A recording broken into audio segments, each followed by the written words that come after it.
My status as an assassin obviously exceeds the hero episode 8. The assassin is Spellbound. I'm pretty sure Amelia already had him that way. So what happened this time? Let's talk about it.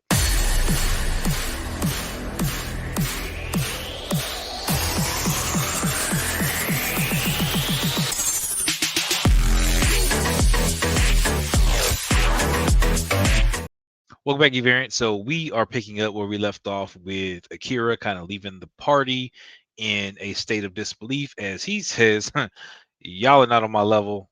Y'all got to prove y'all worth to me if we gonna even work together in any capacity. Like, just so you know. And they are trying to figure out how do we go about this and make ourselves worthwhile to prove that we're up to Akira's standards, whatever the case may be. So this how it starts off, and we end up having Tomoya, I believe, bring up a festival that is happening in a nearby town. And this festival has a beauty pageant that happens. I guess it happens every year or whatever the case may be. But the winner of said beauty pageant always goes missing. And it's like, well, why do they still hold the beauty pageant if this person always goes missing? And that's the thing I was trying to figure out. So they're like, if we go and we try to figure out what's going on and we rescue the person or whatever the case may be, then maybe we can prove our worth and show that we're, able to hang with Akira. So they end up traveling to the town, and apparently all the females in the party plan to enter the beauty pageant to see, maybe if they can win, they can get picked, they can get some prize because they got to earn money and stuff too, and maybe they can be a target, and because they can defend themselves, a lot easier for them to find out what's going on. So while this is going on and they're going to get registered, we see that there's a demon that is trying to join the beauty pageant who is being not who's not being allowed to join. Like basically, like, no, you're a demon. We can't have you here. And we see that Amelia immediately, goes to join, and she's able to join, and she pulls out this silver tag that she has. Looks like a dog tag. She pulls it out, and it's like, oh my god, you're Amelia, blah blah, and immediately register her, no problem. And that serves as her identification because you have to provide some type of identification during this time. So, with that being said, the young demon girl gets upset. It's like, you let any elf or human or whatever join, but you can only let a demon join. And she's a demon, very loud and proud, and she's all about that. She makes very much a spectacle of letting everyone know, like, yeah, she's a demon. She's proud of it. Knight recognizes her. Eventually, we get her name, which is Lattice Nail, and she says, "Call me Laddie for short." And she is doing her best to even talk to Akira to try and get him to do something to help her get into the pageant. And eventually, Akira folds, even though Amelia's not quite happy about that because she's like, "Why are you out here doting on another woman?" He's like, That's not what's happening here. You're standing here. That's not what I'm doing." But Amelia's like, "Hey, not my man." So, with that being said, he ends up saying that if she causes any problems, whatever, he'll take responsibility for her. And the young lady who's doing the registration is like, "Well, if the princess's party will take responsibility for it, cool." So disregard Akira altogether. It's like, if the princess's parties won't you know, take control, and handle anything, then cool. I guess we can allow it. So it's like, was that your call to make? Was that above your pay grade? I don't know. I'm just joking. But either way, they get set up and they end up entering the pageant. So what ends up happening is Amelia and Laddie, everybody kind of goes to the market. They're kind of going around looking for food vendor stalls. What Laddie's doing, she's out there campaigning. She's signing autographs on people's shirt, and she's like, "I'm giving a handshake, start a line. We're doing a whole meet and greet." And while this is going on, Akira actually, sits down at the nearby table and is getting gawked at by a couple of young, beast ladies. Now we end up having Crow come up and explain to him, like, yeah, you're a bit of a, celebrity now because you're known as a silent assassin, but you did everything very publicly, so everybody saw, quite a few witnesses. So now everybody's kind of doting on you, and you're a celebrity, so you're going to get some kind of fame, and that rumor of who you are and all that kind of stuff is only going to spread. So your legend is going to grow wider, more or less. So Crow mentions this, and he's like, that's not why I'm here. It just happens to be one of the things. One of the reasons why I'm here is you got a special promotion thanks to the Adventurers Guild, and you now have what's called a yellow rank. And with this yellow rank, this serves your identification. And find out that all the rest of the other heroes party all have yellow ranks as well. So of course they see that and they're like, we're kind of on equal footing. You got any questions? You want to talk about it? Kind of slick, kind of throwing it in there. But Crow, while Crow is giving this out, we find out that Amelia, she carries the silver one, as we saw, and Kalika is one of four golden ones that appear.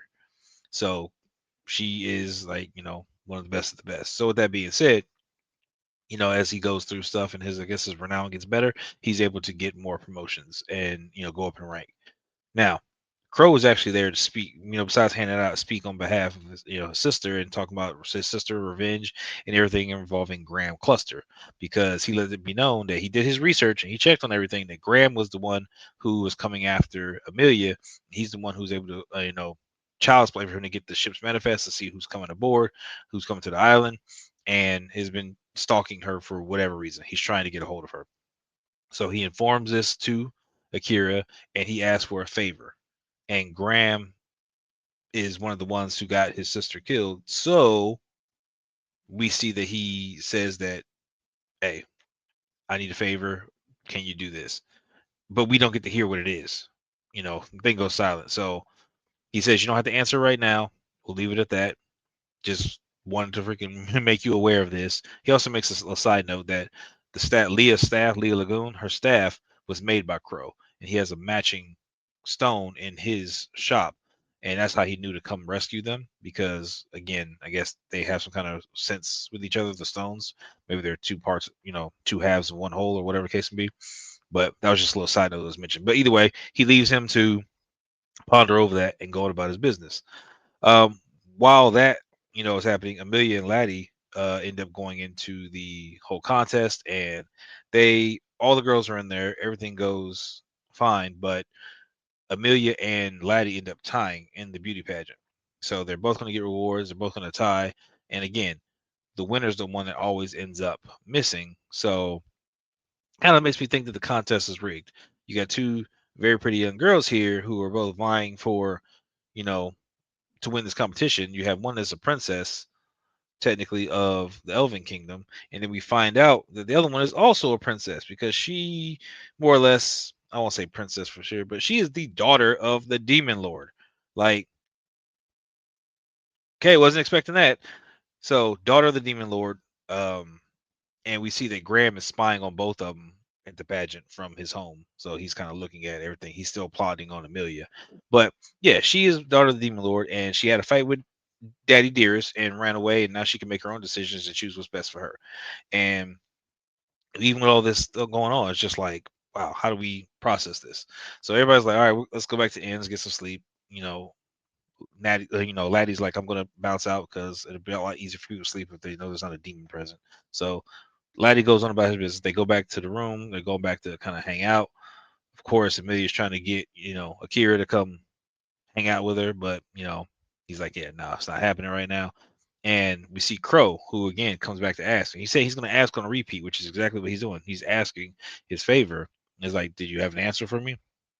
And with Crow and Akira talking, Amelia doesn't quite like what's going on. She feels like something's off. So she ends up using her spell, which is where the spellbound comes in, to put Akira to sleep so that he can rest.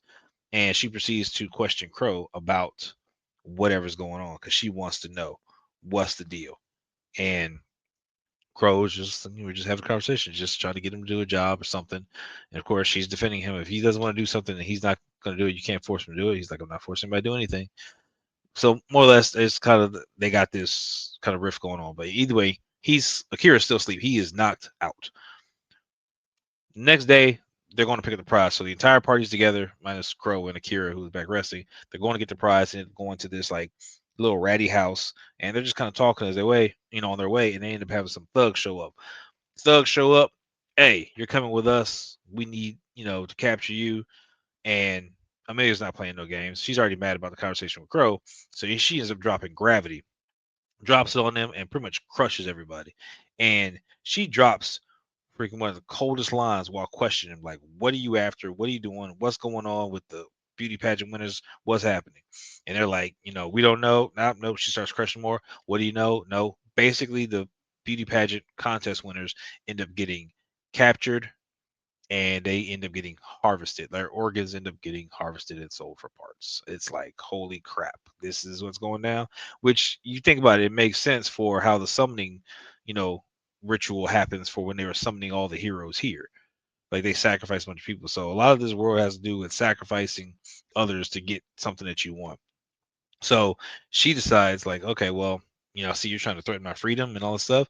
And she drops that freaking line, which is, there is no such thing as a royal with clean hands. And I'm just like, yo, because this is already, we already know this is all Graham is doing, more or less. Like he's the one who's running on stuff, and Amelia is pissed.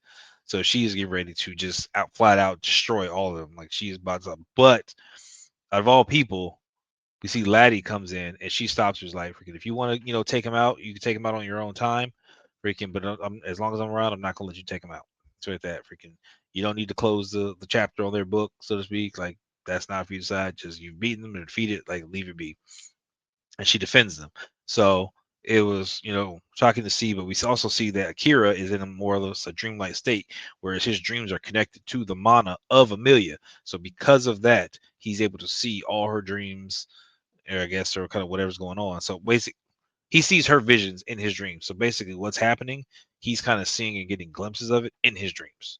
So I think that's the best way to describe it.